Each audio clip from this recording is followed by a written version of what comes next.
South ఇండియాలోనే అతి తక్కువ ధరలకే నాణ్యమైన రత్నాలని అందించే ఏకైక సంస్థ 6JVR. మరి ఆ రోజు 2002 ఫిబ్రవరి 22 ఆ రోజు ఈవినింగ్ ఎలా వెళ్ళింది? ప్రత్యూష మా అన్నయ్య కూతురుంది. మీకు అసలు ఏమని చెప్పి వెళ్ళింది ఆ రోజు?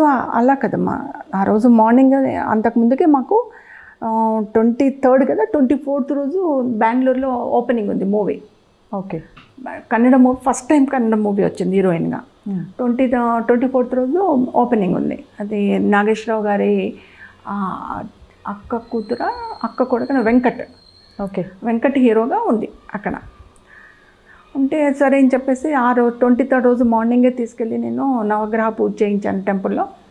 దేవుడికి శివాలయంలో అభిషేకం చేయించాను. వచ్చేసి 11 కల్లా మేము ఇంటికి వచ్చేసాం. 11 వరకు వచ్చేసారు. వచ్చిన తర్వాత ఇంటికి వచ్చేసినాము. నేను లంచ్ అరేంజ్ చేసిన, మా ఇద్దరికి తినిపించమన్నారు. మా అన్నయ్య కూతురు ఎక్కువ నా దగ్గరే ఉండేది. సో వీళ్ళిద్దరు చాలా close friends, Siri and Pratyusha. ఇద్దరు కలిసి ఇద్దరికి తినిపించాను. తిన్న తర్వాత బ్యూటీ పార్లర్కి వెళ్తామమ్మ అంటే 4 o'clock బయలుదేరారు ఇంట్లో నుంచి. ఇద్దరు, సిరికి కెనెటిక్ ఉంది, ప్రత్యూషకు కూడా కెనెటిక్ ఉంది. అయితే సిరి కెనెటిక్ మీద బయలుదేరారు. ఇద్దరం ఎక్కడికంటే ఫెర్రీస్ బ్యూటీ పార్లర్ పంజాగుట్టకి వెళ్ళారు. నేను మొత్తం ఫేషియల్ చేయించుకొని వస్తున్నామా. వచ్చేటప్పుడు అప్పుడు ఫ్లైట్ టికెట్లు ఆన్లైన్ ఏం లేవు కదా, వెళ్ళి కొనుక్కోవాలి. అలాగే బేగంపేట ఎయిర్పోర్ట్కి వెళ్ళి టికెట్స్ కూడా కొనుక్కొని వచ్చేస్తాం. మళ్ళీ మార్నింగ్ కొనడం అది ఇదంటే లేట్ అయిపోతుంది, టికెట్స్ కూడా కొనుక్కొని వచ్చేస్తాం. ఓకే అని చెప్పేసి డబ్బులు తీసుకొని వెళ్ళిపోయారు. వెళ్ళిపోయి ఫెర్రీస్ బ్యూటీ పార్లర్కి వెళ్ళి మొత్తం ఫేషియల్ చేయించుకొని కూర్చున్నాడు. అప్పుడు సిద్ధార్థ్ రెడ్డి వచ్చాడు. ప్రత్యూష లాన్లో సిరి లాన్లో కూర్చున్నది, ప్రత్యూష లోపల వర్క్ చేయించుకుంటుంది. సిరి దగ్గరకు వచ్చి కూర్చొని ప్రత్యూష ఏదంటే లోపల ఫేషియల్ చేయించుకుంటుంది. అందుకనే లోపలికి వెళ్ళి చెప్పిందంట, సిద్ధార్థ్ రెడ్డి వచ్చాడు అని. అంటే 5 minutes కూర్చోమని నాది అయిపోతుంది. తను వర్క్ చేయించుకొని వచ్చిన తర్వాత ముగ్గురు లాన్లో కూర్చొని మాట్లాడుకున్నారట. మాట్లాడుకొని మేమిద్దరం కొద్దిగా అలా వెళ్ళేసి, అబ్బాయికి కారు ఉండేది, మేమిద్దరం అలా వెళ్ళి మాట్లాడుకొని వచ్చేస్తాం. నువ్వు ఒక 10 minutes కూర్చో అక్క, రేపు పొద్దునే వెళ్దాం. మళ్ళీ ఏంటంటే ప్రత్యూష బెంగళూరు నుంచి చెన్నై వెళ్ళిపోవాలి, హైదరాబాద్ రాదు. ఇంకా 1 month వరకు టైట్ షెడ్యూల్స్ ఉన్నాయి ఆమెకి. అక్కడ ఓపెనింగ్ అయిపోయి ఒక 1 week షూటింగ్ అవుతుంది బెంగళూరులో, అక్కడ నుంచి చెన్నై వెళ్ళిపోవాలి. సో నేను 1 month వరకు రాను కదా, సిద్ధార్థతో అట్లా ఒకసారి వెళ్ళేసి మాట్లాడుకొని వచ్చేస్తాను, 10 minutesలో మనం ఇంటికి వెళ్ళిపోదాం అక్క అని అన్నాను. మరి నువ్వు తొందర రావాలి, నేను ఇదే లాన్లో కూర్చుంటాను అంటే తొందరగా వస్తాను అని. అదే లాస్ట్, సిరితో మాట్లాడడం అదే లాస్ట్. కార్లో వెళ్ళిపోయింది. కార్లో వెళ్ళిపోయిన తర్వాత అక్కడ కార్లో ఎక్కడ తిరిగారు ఏంటి తెలీదు. నాకు 6 o'clock అట్లా కాల్ చేసింది ప్రత్యూష.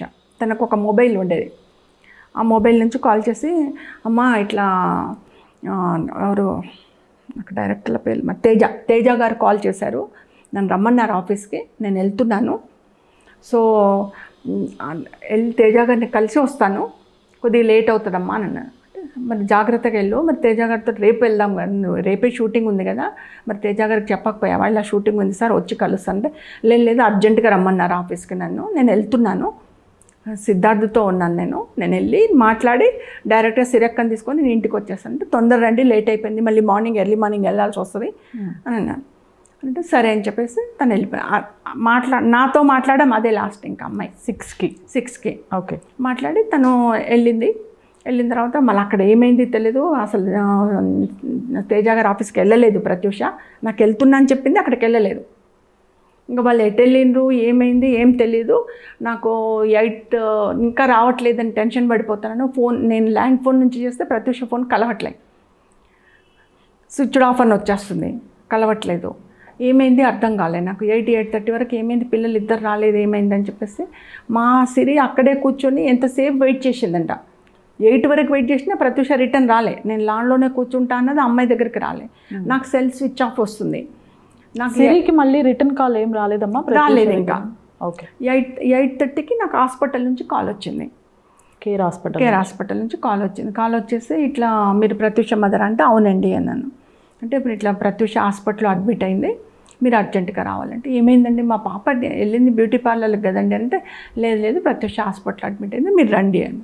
మా ఒక్క నిమిషం, మీకు దీనికి ముందు ఎవరో ఒక దాని గురించి 8 o'clock నాకు ఒక అబ్బాయి కాల్ చేశాడు, ఒక అతను 8కి ఒక అబ్బాయి కాల్ చేసి, మేడం ఇలా ప్రత్యూష స్ట్రెచ్చర్ మీద పడుకోబెట్టుకొని వెళ్తున్నారు, నేను చూశాను కరెక్ట్గా ప్రత్యూష అనే అమ్మాయి అంటే నేను కోపడ్డా ఆయన ఏందండి మీరు అలా మాట్లాడతారు.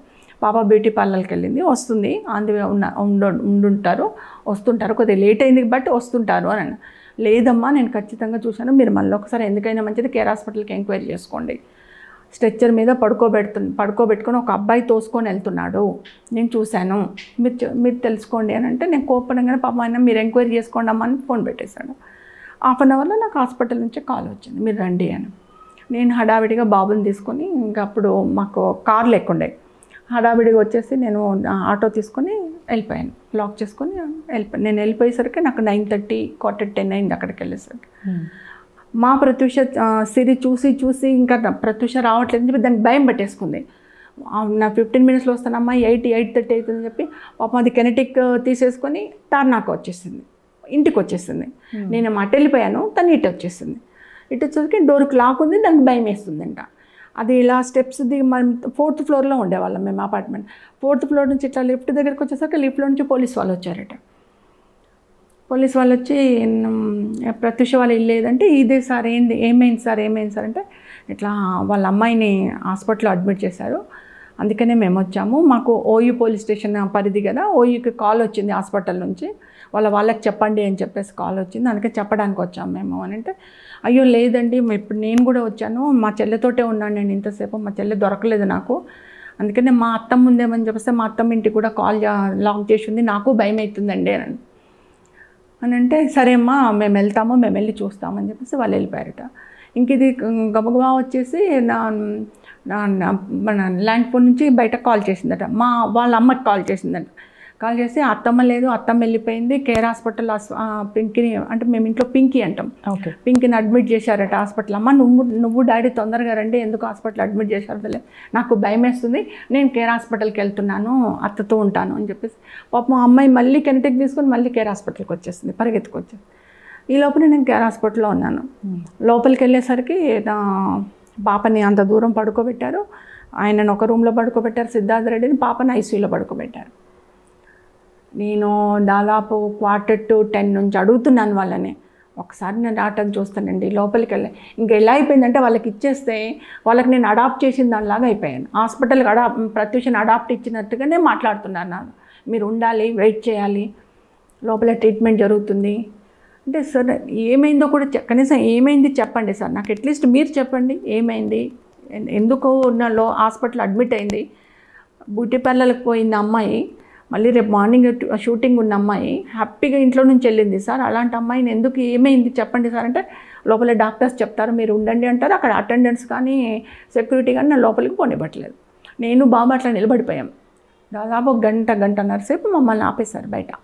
నేను 9:40 9:45కి వెళ్తే దగ్గర 11 o'clock వరకు నన్ను ఆపేశారు.